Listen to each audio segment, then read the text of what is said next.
Hi everyone, welcome to Travel Explore Celebrate Life. We are back with another episode. This time we are talking about something known as the autumn colors in Canada. We have gone from Europe to the Americas, especially North America, and a country that many people love visiting and many people have like 10th on their bucket list or something like that.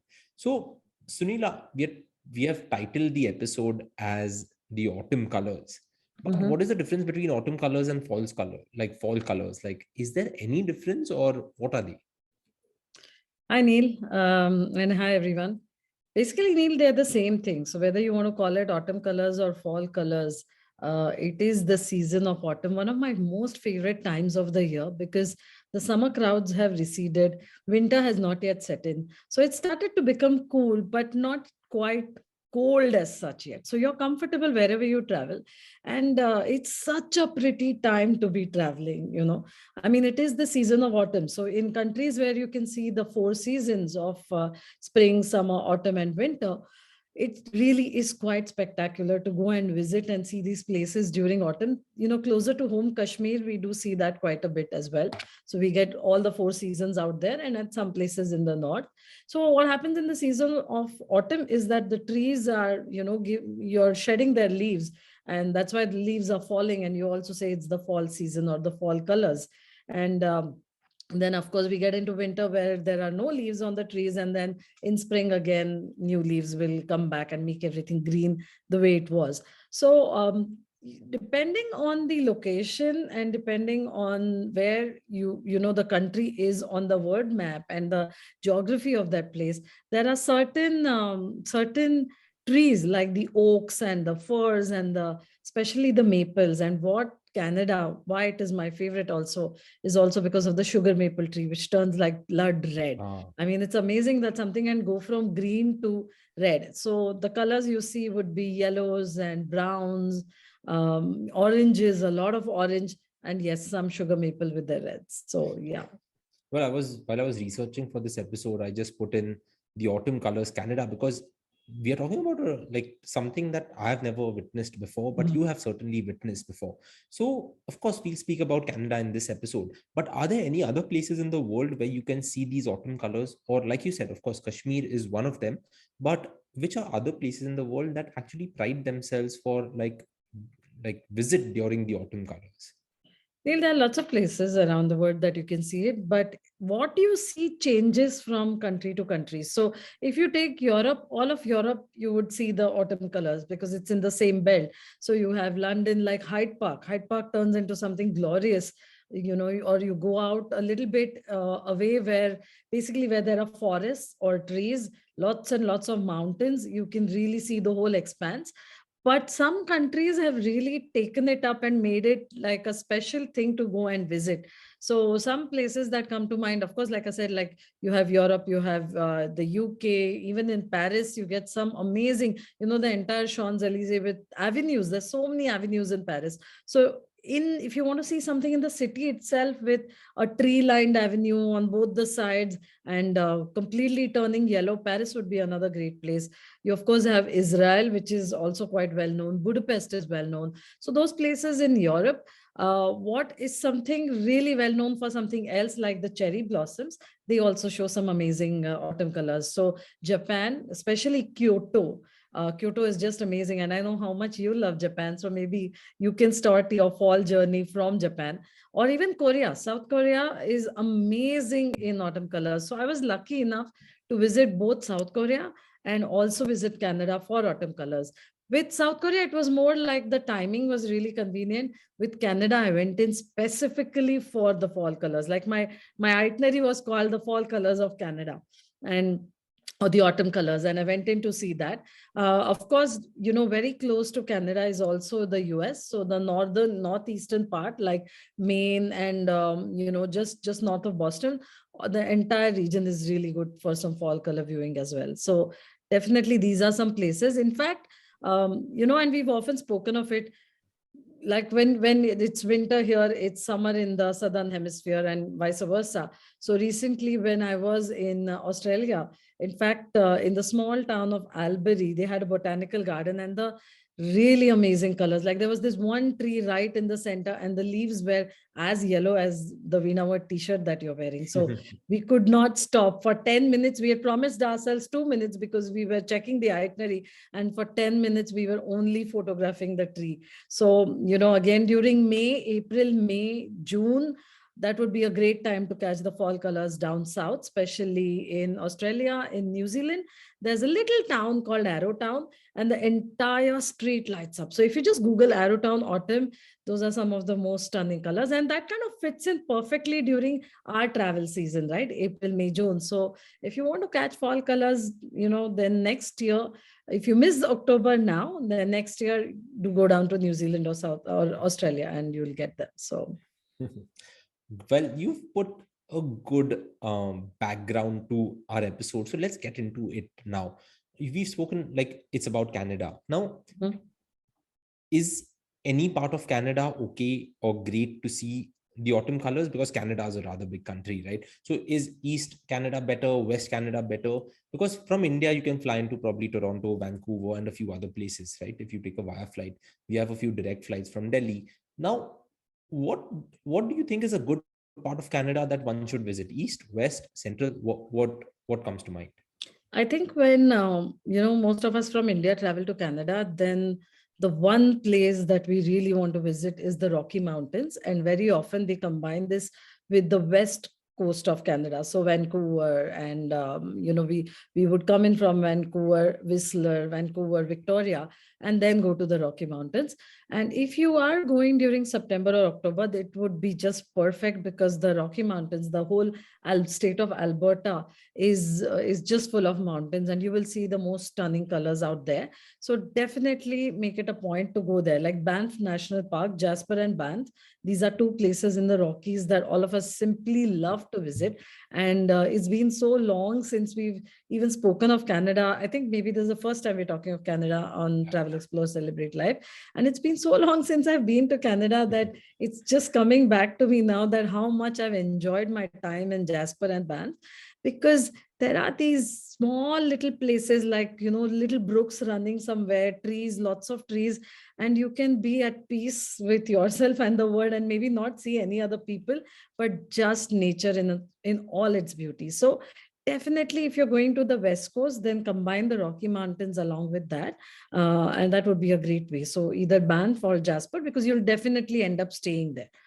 But if you want to experience the whole range of the fall colors, like if you want to experience the entire range, in autumn, then there's nothing like the east coast of Canada. So entire Ontario and Quebec is the best place, and Nova Scotia. So these are the 3-4 places that you have to go to see the fall colors, because yes, the Rockies are amazing, but then you can always go there in summer as well, or if you have enough time on your hand, do both. But it's so much fun, like they say, chasing the fall colors, like how you go for cherry blossom, something similar. And you can actually, in your itinerary, keep going from one place to the other and keep chasing these colors out here. There are a lot of places in the east coast that I would talk about, but later in the episode. Let me ask you a question over here. See, when we had gone to Antarctica, right? Uh-huh. The to click a photo of the first penguin, everyone's rushing. Oh my god, first penguin, first penguin, first penguin. Yes. By day 6, everyone's like, oh my god, penguins One more. again, right? So, Yes. something similar, right? Do you get bored of just seeing the same thing again and again? Because you've traveled all the way, everyone's talked about the autumn colors, but after a point, you're seeing the same thing, right? Or does it differ slightly? That was the first question that came to my head. That is it something different? Neil, that's the best part of it, because Ontario and Quebec, the entire East Canada, even if you didn't have the fall colors, is equally stunning, and you would still do that route to go and see and discover Canada. So if you want to, like, when we go into a country, we want to see at least different places and different aspects of the country, right? Like when someone comes to India, you're doing Kerala in one go, maybe Rajasthan in the other, maybe Madhya Pradesh, maybe Maharashtra. Similarly, when you're going to Canada, it's because if you see Canada from the Atlantic to the Pacific, it is so vast. It's impossible to just do it all in one trip. So you're probably going to break up your trips to Canada in at least 2 trips, if not 3. So when you're breaking it up, then a very important part of it is the East Coast. And whether you had fall colors or not, it is still an amazing itinerary. It is still amazing. And I'll get to where we can go and what we can do. So it's not just about going there and looking at the trees. You're actually doing different activities and there are different attractions. But if you're going during September and October, then I would really suggest add a few places that would make so much more sense to visit in September and October than otherwise. So for example, the whole route, like I call it, my fall colors route, it starts from Toronto and it goes up to Quebec City. So from Toronto you can get into one of the best places to really view fall colors, and that is the Algonquin National Park. And it's a huge park, like huge national park, and there is the Lake of Muskoka nearby. So that is something I would specifically put in to go in during the fall colors, to visit, see that. And then once you're there, you can do different hikes. You can go chasing waterfalls. You can stay in a small cabin right in the national park. So there are different things that you can do there. From Toronto, when you go ahead, you come to Kingston. And Kingston is the place that you would go to go and see what is known as the Thousand Islands. So, right there are the Thousand Islands. Part of it is in Canada and part of it is in the US. It's a beautiful boat ride. And that's something which is in the itinerary of most people who go into East Canada. Again, Thousand Island, this is the same place where, the famous Thousand Island dressing that we use on most of our salads. So it was said to be made here. So this is something that you should definitely do. Next up is the capital, so Ottawa. And when you go to Ottawa, you can again do so many things out there, because I found that many people skip Ottawa and they move on, but I really enjoyed that city. I think it is a very nice, at least a one-night stop. And I like small cities. I think when they're smaller, you can discover it much better. From here, if you're going during fall colors, again, try and add Gatineau Park. So I remember going up there in the car, and then we parked the car and walked around a lot, like a lot. So that's again something different that you do. And from here, you move on to Montreal. And then you can even go in and see Quebec City, which is this cute little town or village, I should say, which, resembles like as if you reach France. So of course, the east of Canada is more French speaking. So that's again something that you see here.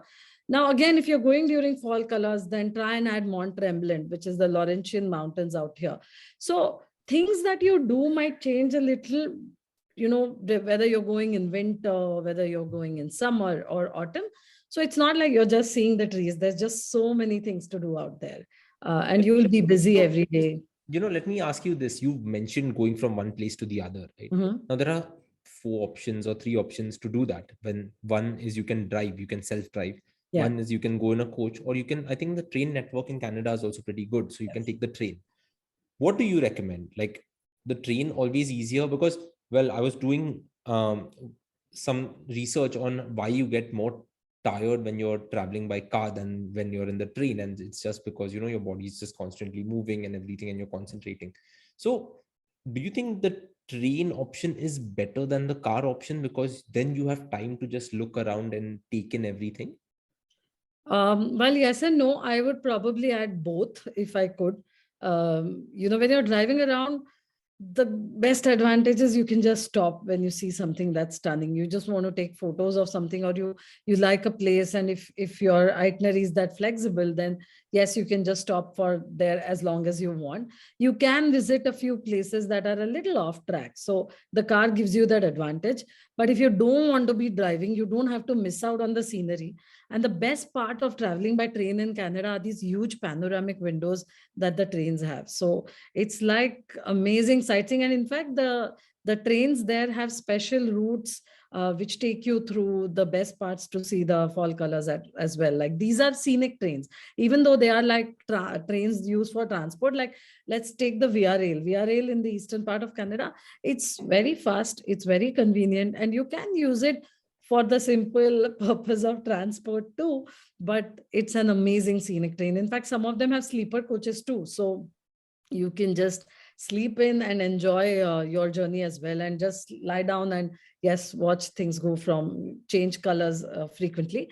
The other train journey, and which is one of the really popular and well-known train journeys in Canada, is in the Rockies. So the Rocky Mountaineer trains from Jasper, Banff over to Vancouver is also a really good route. So they have different routes there. So and it's like a very luxurious way of traveling. So that's one of the more luxury trains, and they have different classes like silver, gold, that you can choose on what kind of a journey that you want. So that's like the complete service that you get. But the VRL is excellent too. So I think if you want to leave the driving to someone else, take the train and take your seat by the window and enjoy the journey. So yes, both the options are really possible. I guess a hybrid is always better, right? Yeah. So how So many you could days? add the train on one part of the journey and then go the rest by car. That's also possible. Okay, but how many days do you think we should devote to Canada? Because see, it's a long way to get there. Often, Yes. would you also club it with the United States trip? Because, well, I have only been to Canada, which is the Canadian side of the Niagara Falls. I don't know whether that counts also in the number of countries that I've visited in my life, but like, would you club it with the United States, or is it a separate trip that you recommend? And how many days do you think? I would definitely club it with the United States if you have already visited Canada or if you have a lot of days on your hand. A really nice way or route to do it, and Neil, you mentioned that is the Niagara Falls. So from Toronto, it's only 1.5 hours away. So we're very easy to come into Toronto, do everything else, or start your journey from Montreal. Visit all these places, come to Toronto, then come to Niagara Falls. And by the way, along Niagara, you have the historic Niagara River Parkway or the River Road. And Sir Winston Churchill once called it the prettiest Sunday afternoon drive in the world. So I think that kind of gives you an image of what to expect. And it has these amazing colors. Then there is really pretty Niagara on the lake nearby, which is like this going back in time to an old town. And there are some really nice outlet villages also out there. So you can actually just stay in Niagara on the lake, go down the Niagara River Parkway, enjoy yourself, and then make your way into the US and come into, from Buffalo, then continue your journey onwards, either towards New York or Boston or Washington, D.C., wherever it is that you wish to travel, or via Hershey's again. So these are also really pretty areas of the US. So it's like a nature's treat to be around this area. Definitely, at least keep, if you want to combine USA and Canada together, then at least 2 weeks in hand, or at least 10 days in hand, because otherwise you're just jumping from one place to the other. Of course, if you have a shorter time and you're splitting it between the West Coast or East Coast, or if you have just a week, then don't try and do everything. Cut down on what you're doing and just stick to, say, maybe a Toronto, New York itinerary with few things in between. That's what I would definitely suggest. Awesome. And I had one question. I Mhm. remember, I think when you were in Canada, you had taken your DSLR. I often am Yes. of the opinion that do you really need a DSLR when you have the phone camera with you? What is your opinion on this? I think, Neil, when I took my DSLR, the phone cameras were not that great. You needed extra lenses and you needed other things. It depends on why. Honestly, today it depends on what are you going to use it for. Because sometimes I found with the DSLR is that, you get tired and you say it's just too heavy to be carrying it everywhere. If it's basically for social media purposes, if you're not wanting to print the photos that you come back with, or if it's not like a professional use, I think the phone cameras today do some amazing things. So it's just easy. I would definitely suggest taking like a waterproof pouch, because you will be near waterfalls, you will be in the lakes. You Canada is can also, actually known as the land of lakes, right? Some 8 yes, lakh lakes over there. it's amazing. And each lake is so amazing. And if you go during October, it's still not that cold. So you can get into a lot of these lakes. You are at the Niagara Falls also. Yeah, So with so many falls and so many water-based activities that you can do here, or even adventure, it's nice to put your phone into a nice protective pouch. And I think in today's day, if you have really good phones with very good cameras, they are quite enough. great. And I guess one thing that I often recommend to people, if you're going to Canada, make sure you catch a game of ice hockey, because Yes. that is like a favorite pastime over there, right? Yes.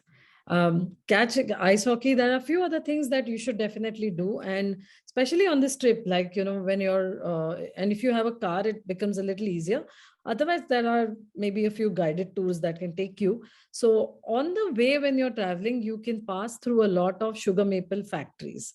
So all these sugar maple trees that are here, they actually show you how they collect the sap, how they make the maple syrup out of it. There are different candies and different sweets that are made, or you can buy and you can stock up on your maple syrup, which is actually originally produced in Canada. And I love bringing back something that is made in the country. So maple syrup for me is one thing I would really suggest everyone, that you can bring it back from there. That's something you should see, because they show you, and the sugar shacks, as they are known, are really a lot of fun. So you can stop by there for a nice little treat for yourself. And the other thing I would say, bring in, of course, that is made during winter, but that is something very specific to this area, is ice wine. And it's Hmm. so sweet, but it is so delicious, because they wait till the grape freezes in the winter and then they create. So one grape gives you maybe like one drop. So it's super sweet, but it's an amazing dessert wine. So at least two things I think you can definitely pick up here. Nice. So, of course, I had all of these questions about the autumn colors. I wanted to know when you should go, what you Mhm. should do, how many days, and all of that. Do you think we've missed out on anything? No, I'd just like to add that I did mention the number of days. So again, depending on 7 days to 15 days or longer, do keep in mind that the timing is kind of, it starts mid-September until mid-October, maybe uh, sometimes it can be the end of October. So they actually have this fall color calendar, and you can keep checking that how are the, because it's nature after all. So if you want to be 100% sure, then the last week of September and first week of October are maybe the best times. And like the cherry blossoms, these change from place to place. So when you're actually doing your itinerary, you'll see the progression, because these colors then, with summers, I mean, with autumn setting in, the colors and the trees will go on. And as winter comes, they will lose their trees. But that also is spectacular, because if when the leaves are falling, and you walk into a forest and you see the entire floor covered with orange and yellow and brown leaves, so you can't see the ground anywhere, and all you see is leaves. So yes, the timing is important, because you will be going from this far off. So make sure that you go at the right time to see it. And yes, a lot of these mountains offer a lot of adventure activities, so it's good fun with the children too. It's not like only the adults can go in. Like you can do zip lining, and you can actually go ziplining over these mountains. Oh, So again, wow. that's quite spectacular. You can go in where they have all the cranberries are collected during this season, and you can actually walk through the cranberry bogs that collect the cranberries out there. So there are a lot of different adventure activities. I mentioned hiking, you can go up, and trekking, you can go camping. So there are a lot of different things even to do with kids. So it's actually quite a nice tour to even take your children on. Awesome. So, guys, North America doesn't just have the United States of America, but Canada should be on your list too. But thanks, Sunila. This was the autumn colors, and I think we'll end this episode of Travel Explore Celebrate Life on this. Of course, you can visit many countries around the world to see the autumn colors or the fall colors, but Canada should be on top of your list because Sunila Definitely. has just given us so many reasons. Thanks, Sunila. Thank you, everyone, for tuning Thanks, in everyone. to Travel Explore Celebrate Life. That was Canada and the autumn colors. See you next time. Goodbye.